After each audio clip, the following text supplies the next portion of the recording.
Naranasan mo na bang magmahal ng seryoso? Yung walang halong kalokohan, sadyang puro at totoo.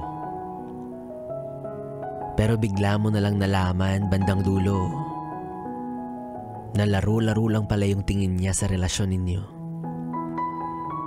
Hindi naman na kayo bata pero ayan ka, ngumangawa habang siya tuwang-tuwa.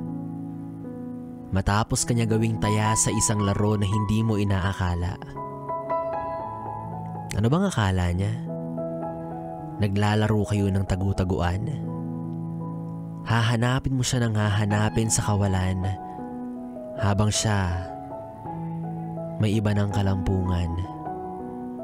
O hindi naman kaya luksong tinik, napapahirapan kanya ng papahirapan abutin yung standards niya na unti-unti niyang itinataas, habang pataas rin ng pataas yung tsansa na masubsob at masugatan. Sa katotohanan na kahit kailan, ang tingin niya lang sa iyo ay isang libangan.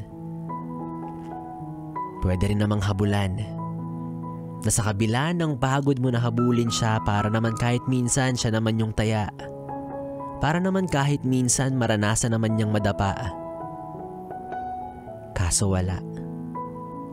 Pagkahawak mo sa kanya at pagkasabi mo ng salitang taya, bigla na lang siya nagsabi ng pagod na ako. Ayoko na pala. Alam mong sadya siyang madaya. Talaga nga namang wala ka nang mapapala. Talo ka na naman.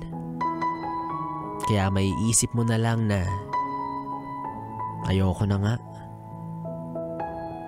Pero ayan siya, muli na namang nagyayaya. Makakaranas ka na naman ng hapde na mas masakit pa sa sugat ng pagkadapa. Iiyak konti, makikipaglarong muli. Paulit-ulit sa larong mukhang wala kang balak magsawa. Hinihiling mo na sana matigil na ang kahibangan na ito. Sana bigla ka na lang sunduin ng mga magulang mo para sabihing umuwi ka na sa inyo. Para kahit papaano, makatakas ka na sa laro ng pag-ibig na ubod ng daya. Makauwi ka na kung saan ka talaga masaya.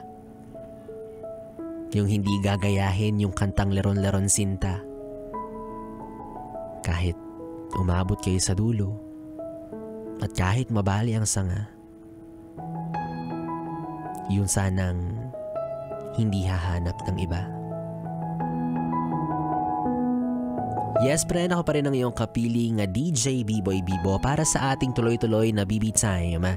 Dito pa rin at dito ka lang sa istasyong No Problem, ang 101.1 Yes FM. 101.1 Yes FM.